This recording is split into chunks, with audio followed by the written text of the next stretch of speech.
Baik, Assalamualaikum warahmatullahi wabarakatuh. Sebelumnya perkenalkan, nama saya Tiara Nurlatifah, yang kali ini akan membahas mengenai contoh soal dari model sistem antrian M garis miring G garis miring 1. Nah, sebelumnya kita akan mengingat terlebih dahulu mengenai notasi antrian aturan Kendall yang terdiri dari 6 angka, di mana angka pertama merupakan atau menunjukkan distribusi waktu antar kedatangan, angka kedua menunjukkan distribusi waktu pelayanan, angka ketiga menunjukkan jumlah server, angka keempat menunjukkan sumber populasi, angka kelima menunjukkan panjang antrian, dan angka keenam menunjukkan disiplin antrian. Nah, model sistem antrian yang akan kita bahas sekarang itu merupakan model sistem antrian M garis miring G garis miring 1, di mana distribusi waktu antar kedatangannya M atau Markov yang menunjukkan bahwa waktu antar kedatangan berdistribusi eksponensial. Selanjutnya, distribusi waktu pelayanan yang disimbolkan dengan huruf G, di mana G ini merupakan general distribusi, di mana waktu pelayanan memiliki sebuah distribusi dengan rata-rata dan varian tertentu. Selanjutnya, angka 3 menunjukkan jumlah server yang dimana pada model kita dinotasikan dengan angka 1, di mana angka 1 ini menunjukkan bahwa jumlah server pada sistem antrian kita saat ini merupakan server tunggal. Nah, untuk angka 4, 5, dan 6, karena tidak disebutkan, itu berarti kita akan kembalikan ke dalam bentuk defaultnya, di mana bentuk default untuk sumber populasi itu adalah I atau infinite, di mana jumlah sumber populasi tidak berhingga, dan angka 5 atau panjang antriannya kita kembalikan juga ke dalam bentuk defaultnya, yaitu huruf I, di mana infinite juga, atau jumlah maksimum pelanggan yang diperkenankan berada dalam sistem antrian adalah tak hingga. Dan terakhir untuk disiplin antrian, karena tidak disebutkan juga, kita balikan lagi ke dalam bentuk default, di mana bentuk default dari disiplin antrian adalah FCFS, atau first come, first serve. Nah, di sini ada rumus-rumus untuk mengukur performansi antrian.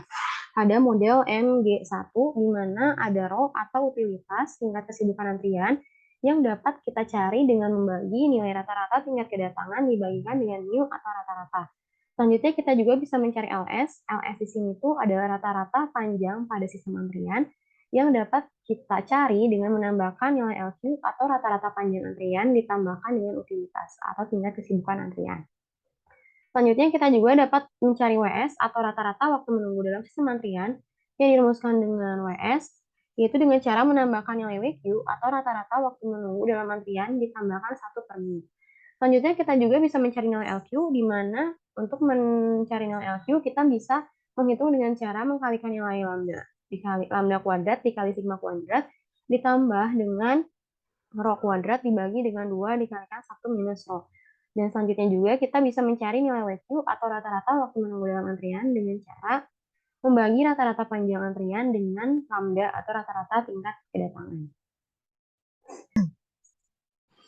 Contoh soal yang pertama adalah pelanggan di sebuah toko bunga dan datang membeli bunga mengikuti distribusi eksponensial dengan rata-rata tingkat kedatangan adalah 5 pelanggan per jam. Berarti nanti nilai lambdanya adalah 5 pelanggan per jam.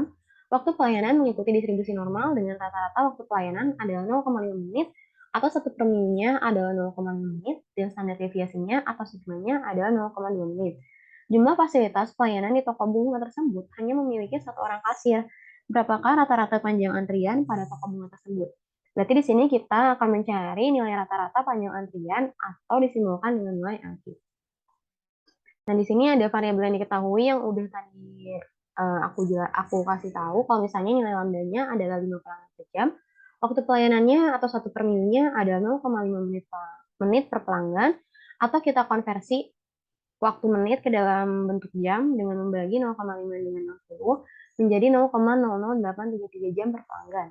Selanjutnya ada nilai mu-nya. Karena 1 per mu adalah 0,00833, maka nilai mu-nya adalah 120,048 pelanggan per jam. Dan tadi diketahui juga bahwa nilai sigmanya adalah 0,2 menit dan kita konversi ke dalam bentuk jam menjadi 0,0033 jam. Nah, kita langsung masukin aja ke dalam rumus LQ, di mana rumus LQ itu adalah lambda kuadrat dikali sigma kuadrat ditambah rho kuadrat dibagi 2 dikalikan 1 minus rho.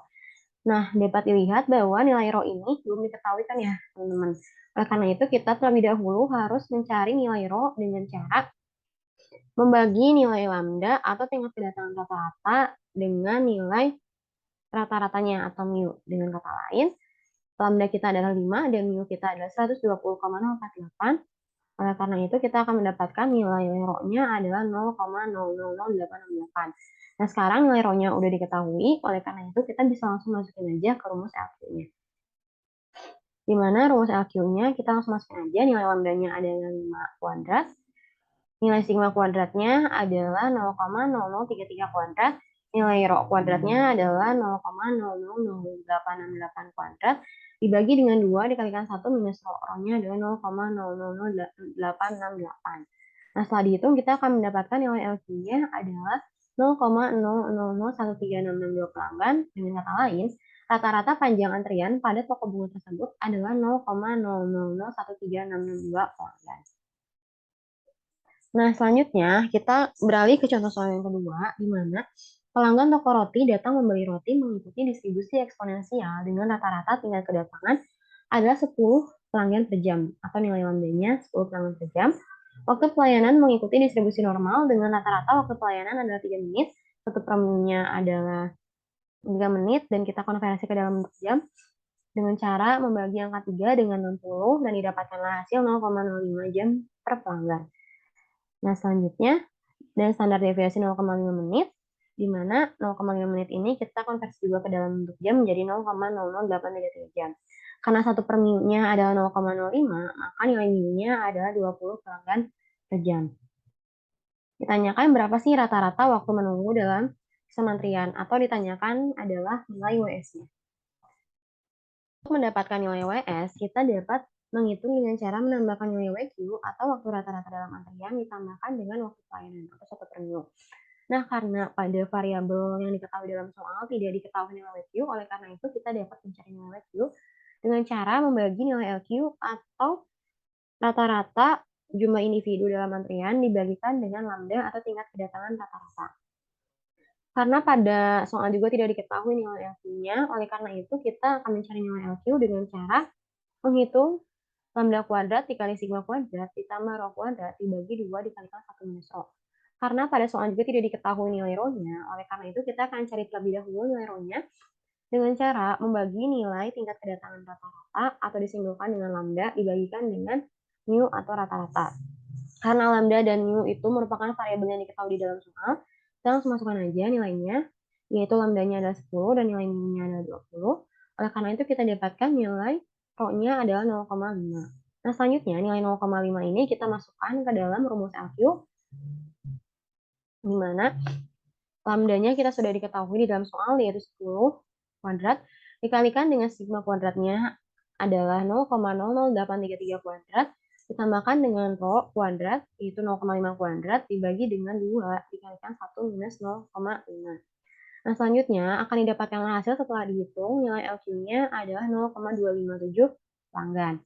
Nah, selanjutnya nilai 0,257 ini kita masukkan ke dalam rumus WQ, di mana WQ sama dengan 0,257 dibagi 10 atau 0,0257 jam. Dan setelah itu kita akan mendapatkan nilai WS karena nilai WQ-nya tadi sudah diketahui. Dengan cara WS sama dengan WQ-nya adalah 0,0257 ditambah waktu pelayanannya adalah 1 per 20. Dengan kata lain, nilai WS adalah 0,0757 jam. Atau dengan kata lain, waktu rata-rata dalam sistem antrian adalah 0,0757 jam. Mungkin segitu aja yang bisa saya jelaskan. Mohon maaf apabila ada kesalahan. Wassalamualaikum warahmatullahi wabarakatuh.